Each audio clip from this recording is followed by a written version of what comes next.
I'm going to be building the best budget gaming PC you can put together right now. If you're looking for a build that can smash through all the latest titles at 1080p, high settings, 60 FPS and above without exceptions, this is the video for you. For just a $700 budget, this build punches well above its weight, and I'll be showing you what parts make it possible, how you can put them together to make this awesome looking gaming PC, and taking you through detailed performance benchmarks later so that you know what I'm telling you isn't cap. That looks awful. Cap's really hard for me. Oh, no. All fine. Right, here we go.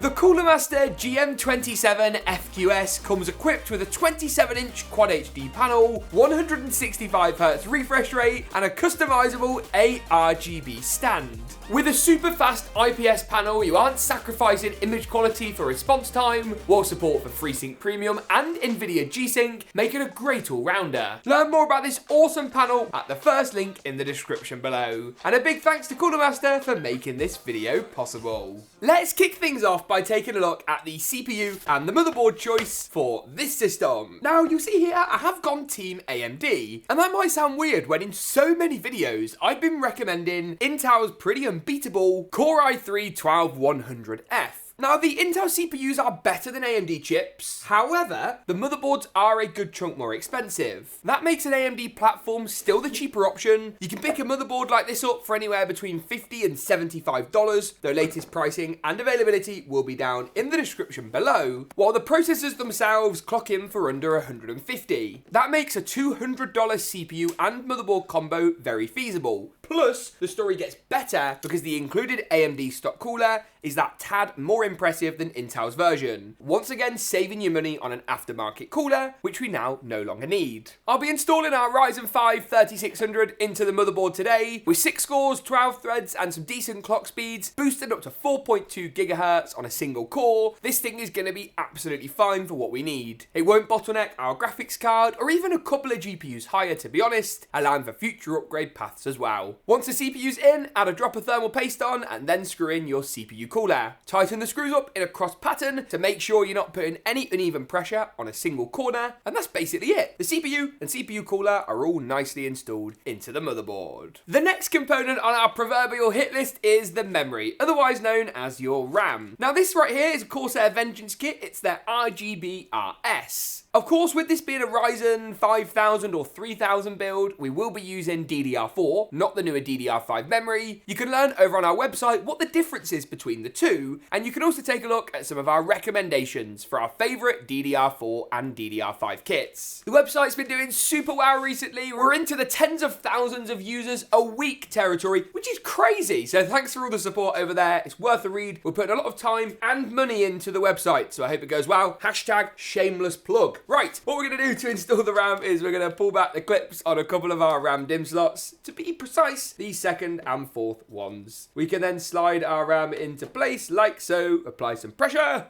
hey, and then our memory should all be into place. Nicely done. We've got a couple of slots spare too, while 2 RAM DIMMs also gives us dual channel performance, which in short you should care about because it means more bandwidth for our processor and ultimately more performance and of course more frame rate. And once your memory's in, there's only one more component left to go for the motherboard, and then we can take a look at the case and GPU and all the exciting parts a bit later. Now, for this stage of the process, you'll need to take your big, large screwdriver, throw this one out and pick yourself up a teeny tiny one, a little something like this. For 200,000 subscribers, I'm making it official. We're going to release an official GeekaWhat teeny tiny screwdriver with a few little tricks up its sleeve. So keep your eyes peeled for that and make sure to get subscribed if you'd like to see the launch of a GeekaWhat teeny tiny screwdriver. We're going to use the teeny tiny screwdriver to take off our M.2 heatsink shield over here, and we're also going to remove the M.2 standoff screw as well. This is going to free up our whole M.2 slot for the installation of an SSD. In particular, this, the Samsung SSD 980. This drive right here is a more budget-oriented Let's try that again. This drive right here is a more budget-oriented version of the 980 Pro. Rather than being Gen 4,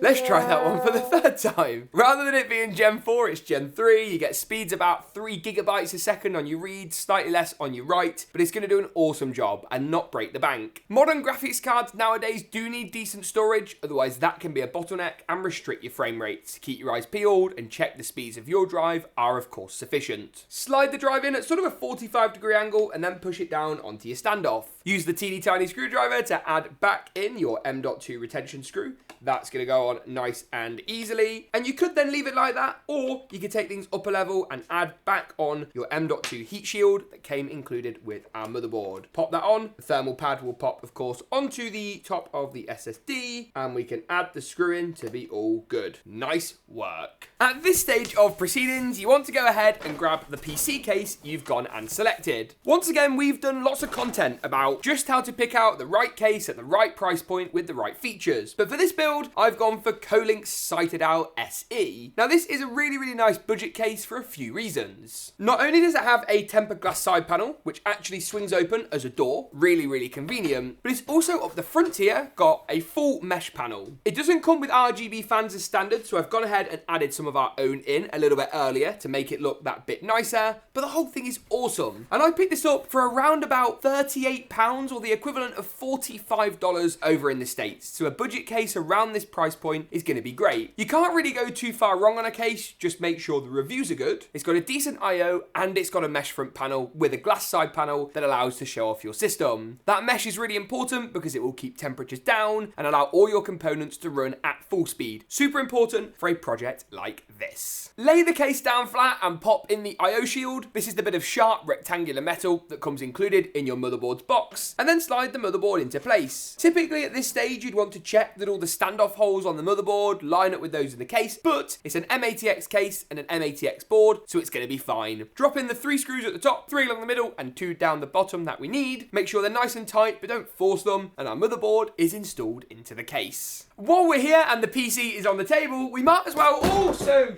go ahead and install the graphics card.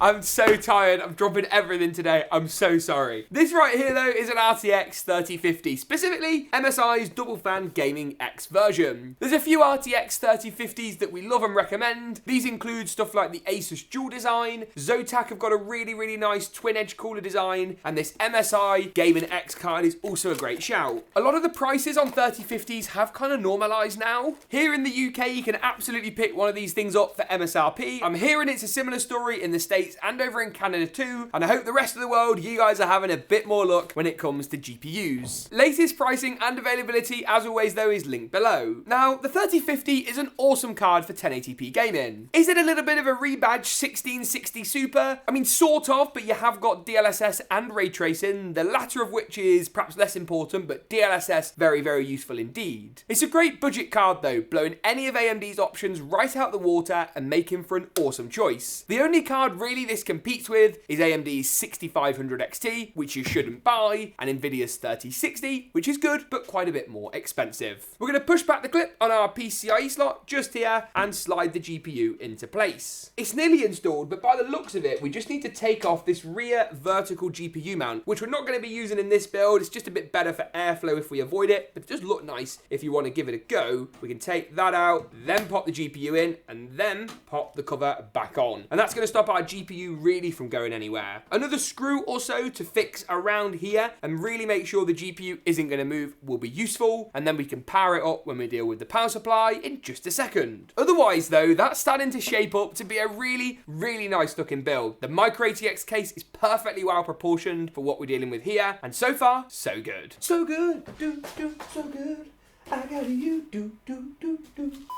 To give our graphics card, and all of our other components for that matter, power, we're going to pop in one of these. It's a Cooler Master MWE 500. Now, the 3050 is pretty efficient with only a single 6 or 8 pin power connection, depending on the 3050 card you pick up. This one's an 8 pins, a bit more beefy, but that's absolutely a-okay. This power supply is 80+ certified as well, making sure, of course, we've got nice efficient power, and we can go ahead and slide the unit just into the bottom zone of our case, a little something like so. If we spin the case around, we can then go ahead and screw the PSU in corner by corner. There's one, and there is two. Third one next of all in the top right corner, little something like so, and the fourth one for good measure. I mean, 2 screws here is probably going to be enough. The thing's not exactly going to go and fall out anytime soon, but pop all 4 in just to be safe. Then it's a really simple case of plugging one up to the CPU in the top left corner of the motherboard, one to the motherboard on the right hand side, and one to the GPU, and of course our graphics card. After those, we have got a few front panel cables too. These are the power connections for all of our ports and buttons at the top of the case. Our USB 3 is first, it's the largest, it's notched, and it only goes in one way around. We've also got our USB 2, there's only one USB 2 port on this case, and that goes to the bottom center of the motherboard. HD audio's next, it looks very similar to USB 2, but it's different, so be careful. That goes to the very bottom left. And our JFP1, aka our fiddly front panel cables, goes to the bottom right. Use the diagram on your screen now to help you get these things the right way round. And once that's done, we're ready to boot the system up, check out the performance, but first, see how good it looks in the only way we know how. I'll see you in a sec for the performance, but first, roll that montage.